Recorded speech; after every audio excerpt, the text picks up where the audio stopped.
150 కీర్తనలకే పరిమితమయ్యే ప్రయత్నం చేస్తూ ఉన్నారు. దావీదు దేవుని ప్రేమించాడు అంటే తన జీవితంలో కొట్టొచ్చినట్టుగా కొన్ని గుణాలు కనిపించిండాలి. నేను కేవలం దేవుని ప్రేమిస్తున్నానని చెబితే సరిపోదు, అయితే కొన్ని వచనాలు మ్యాచ్ కావాలి. 97వ కీర్తన 10లో ఒక అద్భుతమైన మాట చెప్పబడింది. ఏమన్నాడు?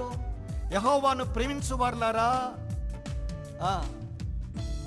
చెడుతనమును అసహ్యించుకునుడనే మాట మనం చూస్తాం. ఒక వ్యక్తి నిజంగా దేవుని ప్రేమిస్తే అతని జీవితంలో కొట్టొచ్చినట్టుగా కనిపించే సుగుణం ఏంటంటే ఏముంటుంది? చెడుతనాన్ని అసహ్యించుకుంటాడు. చెడుతనాన్ని అసహ్యించుకోకుండా నేను దేవుని ప్రేమిస్తున్నానండి అంటే హిపోక్రసీ, వేషధారణ. అందుకే ఈ వచనాన్ని కొత్త నిబంధన వెలుగులో మనం చూస్తే, అందుకే రోమపత్రిక 12:9 ఒక మాట ఉంది. ఏం రాబడింది?